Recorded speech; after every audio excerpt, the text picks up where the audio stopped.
सबसे पहले अलग झारखंड राज्य का सपना देखने वाले मरंगोम के जयपाल सिंह मुंडा का जन्म आज ही के दिन 3 जनवरी 1903 को झारखंड राज्य के खूंटी जिला के टकरा हातू में एक मुंडा परिवार में हुआ था।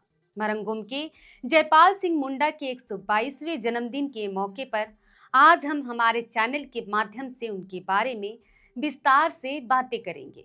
जोहार, मैं सीमा कच्छप और आप देख रहे हैं लोकतंत्र 19। अलग झारखंड राज्य का सपना देखने वाले जयपाल सिंह मुंडा न सिर्फ झारखंड बल्कि समस्त भारत के आदिवासियों के बड़े नेता थे। जयपाल सिंह मुंडा का जन्म रांची से सटे खूंटी जिला के एक छोटे से गांव टकरा में हुआ था और उनका पालन पोषण एक पारंपरिक मुंडा आदिवासी परिवार में हुआ था, जहां परंपराओं और संस्कृति का विशेष महत्व था। वहीं उनका साकी नाम प्रमोद पहान था। फिलहाल जानकारी के लिए बता दें कि आदिवासी रीति रिवाजों में साकी नाम भी एक आदिवासी परंपरा है, जिसमें घर के बड़े बुजुर्गों यानी दादा दादी का नाम बच्चे को दिया जाता है और इसे मुंडा में साकी नुतुम्बी कहा जाता है। वहीं शिक्षा के प्रति मारंगुमकी की रुचि बचपन से ही थी और इसके लिए उन्होंने अपनी शिक्षा स्थानीय स्कूल से ही शुरू की थी।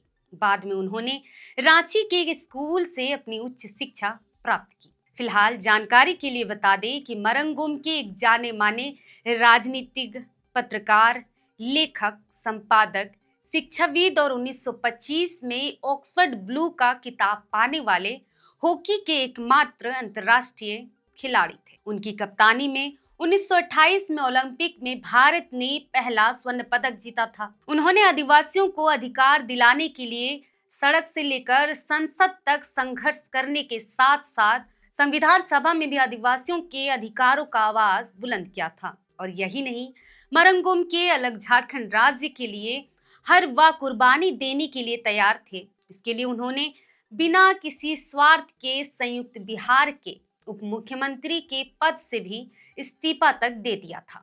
दरअसल सन 1962 में चुनाव के बाद मरंगुमकी की झारखंड पार्टी में भगदड़ सी मच गई थी, जिसके एक साल बाद सन 1963 में जयपाल सिंह मुंडा ने अपनी पार्टी को कांग्रेस में विलय कर दिया था, क्योंकि कांग्रेस पार्टी ने मरंगुमकी को भरोसा दिलाया था कि अगर वह अपनी पार्टी का इस राष्ट्रीय पार्टी यानी कांग्रेस में विलय कर देते हैं तो वह अलग झारखंड राज्य का गठन करेंगे। लेकिन हुआ कुछ और।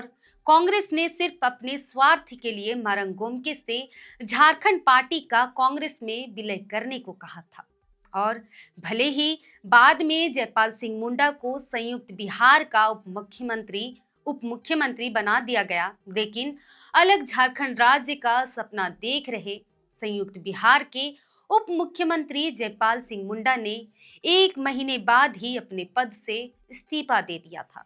दरअसल यह इस्तीफा इसलिए दिया था क्योंकि कांग्रेस ने अपने वादे के मुताबिक अलग झारखंड राज्य के गठन का अपना वादा पूरा नहीं किया था। और यही नहीं, एक वक्त ऐसा भी आया जब जयपाल सिंह मुंडा ने सरेआम स्वीकार किया कि झारखंड पार्टी का कांग्रेस में विलय करना उनकी सबसे बड़ी भूल थी, जिसमें उन्होंने 13 मार्च 1970 को कहा था कि कांग्रेस ने उन्हें धोखा दिया। झारखंड पार्टी का कांग्रेस में विलय करना मेरी सबसे बड़ी भूल थी। मैं झारखंड पार्टी में लौटूंगा और अलग झारखंड राज्य के लिए नए सिरे से आंदोलन करूंगा। बता दें, इस घोषणा के ही एक सप्ताह बाद 20 मार्च 1970 को जयपाल सिंह मुंडा का दिल्ली में निधन हो गया। बहरहाल जयपाल सिंह मुंडा के निधन के 3 दशक बाद 15 नवंबर 2000 को अलग झारखंड राज्य तो बना, लेकिन उनकी उम्मीदों के अनुरूप आदिवासियों का उत्थान अब तक नहीं हो पाया है। वहीं जहां उन्होंने कांग्रेस पर भरोसा किया, लेकिन उन्हें भरोसे के बदले में धोखा मिला, जिसका एहसास होते ही उन्होंने कांग्रेस पार्टी से नाता तोड़ लिया था। वे आज हमारे बीच भले ही नहीं है, लेकिन वे हर भारतीय आदिवासी मूलवासी समुदाय के प्रमुख नेताओं में से एक माने जाते हैं और माने जाते रहेंगे और उनका योगदान भारतीय समाज के लिए हमेशा अत्यधिक महत्वपूर्ण रहेगा।